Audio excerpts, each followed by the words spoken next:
पहले श्लोक की उत्पत्ति कैसे तथा किनके द्वारा हुई। एक दिन ब्रह्म मुहूर्त में वाल्मीकि ऋषि स्नान नित्य कर्मादि के लिए गंगा नदी को जा रहे थे। वाल्मीकि ऋषि के वस्त्र साथ में चल रहे उनके शिष्य भारद्वाज मुनि लिए हुए थे। मार्ग में उन्हें तमसा नामक नदी मिलती है। वाल्मीकि ने देखा कि इस धारा का जल शुद्ध और निर्मल था। वो भारद्वाज मुनि से बोले, इस नदी का जल इतना स्वच्छ है जैसे कि किसी निष्पाप मनुष्य का मन। आज मैं यही स्नान करूंगा। जब ऋषि धारा में प्रवेश करने के लिए उपयुक्त स्थान ढूंढ रहे थे तो उन्होंने प्रणय क्रिया में लीन क्रौंच पक्षी के जोड़े को देखा। प्रसन्न पक्षी युगल को देखकर वाल्मीकि ऋषि को भी हर्ष हुआ। तभी अचानक कहीं से एक बाण आकर नर पक्षी को लग जाता है। नर पक्षी चीत्कार करते तड़पते हुए वृक्ष से गिर जाता है। मादा पक्षी इस शोक से व्याकुल होकर विलाप करने लगती है। ऋषि वाल्मीकि यह दृश्य देखकर हतप्रभ रह जाते हैं। तभी उस स्थान पर वह बहेलिया दौड़ते हुए आता है जिसने पक्षी पर बाण चलाया था।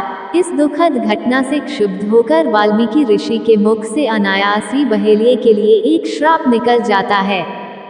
संस्कृत भाषा में बोला गया यह श्राप इस प्रकार है, मां निषाद प्रतिष्ठा त्वमग्म शाश्वती समाह यत्क्रौंचमिथुनादेकम अवधि कामोहितम।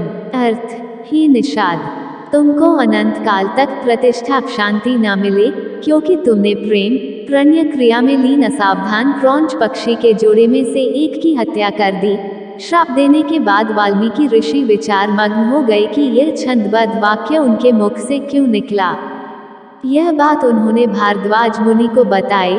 ऋषि ने कहा, मेरे मुख से यह इतना छंदबद्ध वाक्य क्यों निकला, यह एक आश्चर्य है। यह वाक्य 8 अक्षरों के 4 चरण से मिलकर बना है। मैं इस छंदबद्ध वाक्य को श्लोक का नाम देता हूँ। श्लोक की उत्पत्ति तो किसी काव्य रचना का आधार होना चाहिए, पर मेरे पास लिखने को तो कोई विषय ही नहीं है। वाल्मीकि यही विचार मंथन करते हुए अपने आश्रम लौट आए। जब वह ध्यान मुद्रा में बैठे तो भगवान ब्रह्मा ने उन्हें दर्शन दिया। ब्रह्मा ने उन्हें नारद मुनि द्वारा सुनाई गई श्री राम कथा का स्मरण कराया। ब्रह्मा ने उन्हें प्रेरित किया और आशीर्वाद दिया कि वो मर्यादा पुरुषोत्तम राम की कथा श्लोक द्वारा रचकर एक काव्य का निर्माण करें।